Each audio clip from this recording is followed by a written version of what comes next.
Halo semua, perkenalkan nama saya Tata Novela, NPM 5020075. Saya mahasiswa Prodi PGSD semester 4 kelas B. Saya di video ini akan memenuhi tugas telaah kurikulum yang diampuh oleh Bapak Tio Gusti Satria, Magister Pendidikan. Materi yang saya akan bawakan di video kali ini yaitu tentang perbedaan dan perubahan kurikulum 1947 sampai kurikulum paradigma baru. Simak video berikut ini.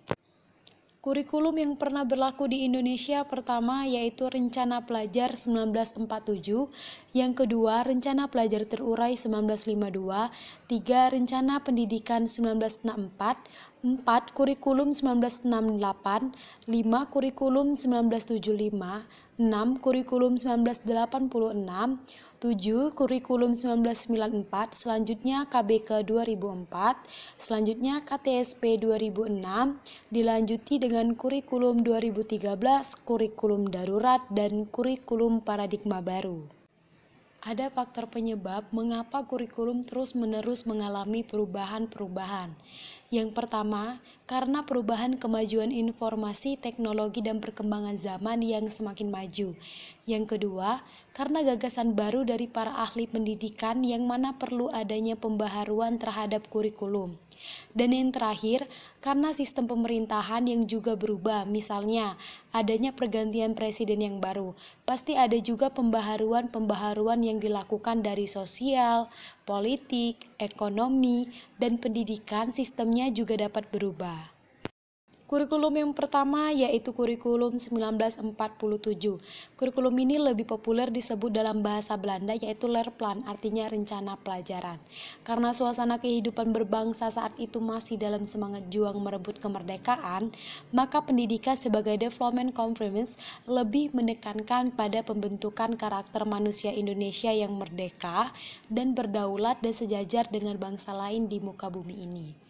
Bentuknya memuat dua hal pokok, yang pertama yaitu daftar mata pelajaran dan jam pengajarannya, yang kedua yaitu garis-garis besar pengajaran.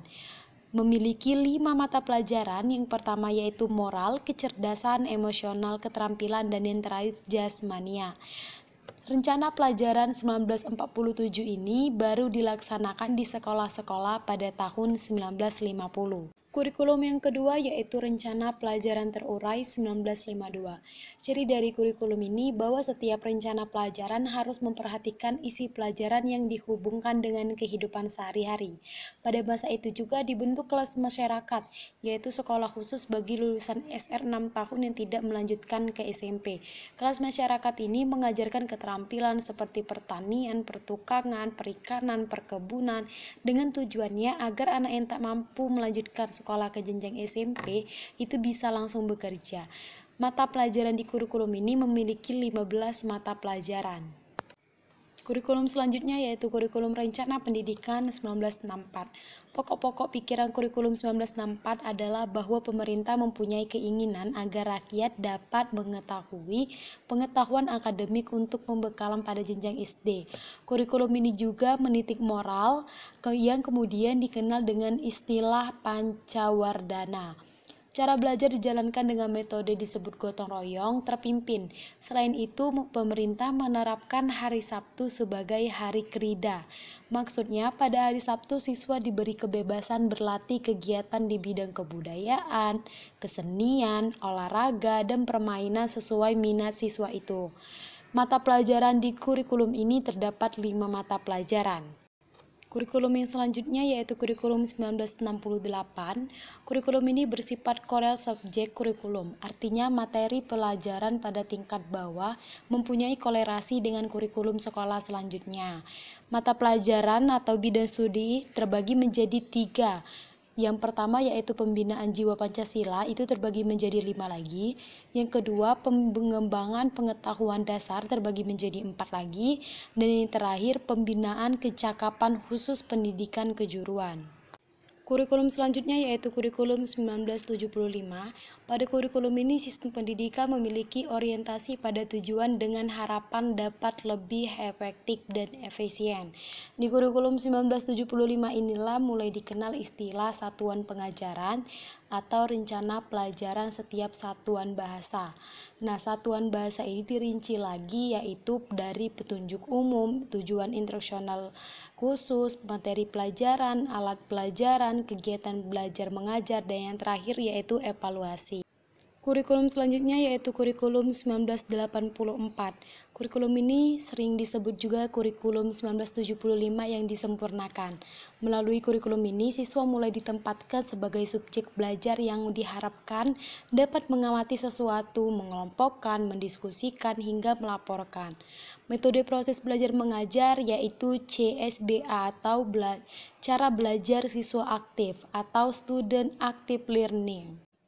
Yang selanjutnya kurikulum 1994, pembagian tahapan pelajaran di sekolah dengan sistem catur wulan, dan juga memiliki program penjurusan yaitu IPA, IPS, dan Bahasa. Nama SMP diganti menjadi SLTP dan nama SMA diganti menjadi SMO.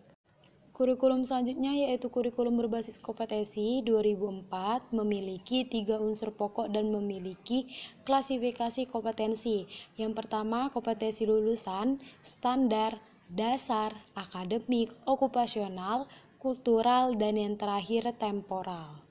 Selanjutnya, kurikulum tingkat satuan pendidikan atau biasa dikenal dengan KTSP 2006. Terdapat perbedaan yang cukup signifikan untuk guru yang diberikan kebebasan dalam merancang pembelajaran sesuai dengan lingkungan dan kondisi siswa di sekolah masing-masing. Yang selanjutnya yaitu kurikulum 2013. Di kurikulum ini memiliki kompetensi inti atau KI dan memiliki struktur pembelajaran. Bulan itu tema, minggu per subtema, hari itu pembelajaran, dan jam-jam pembelajaran. Selanjutnya yaitu kurikulum darurat. Kemendikbud terbitkan aturan baru lagi bagi satuan pendidikan untuk menggunakan kurikulum darurat sesuai kebutuhan peserta selama masa pandemi ini. 2 komponen darurat, yang pertama yaitu penyederhanaan secara masif, yang kedua modul pembelajaran spesifik yang bisa dilakukan di dalam rumah untuk jenjang SD dan PAUD. Solusi pembelajaran siswa selama pandemi adalah kurikulum darurat. Selanjutnya, kurikulum paradigma baru. Kurikulum ini memakai profil pelajar Pancasila. Thank you, sampai jumpa lagi.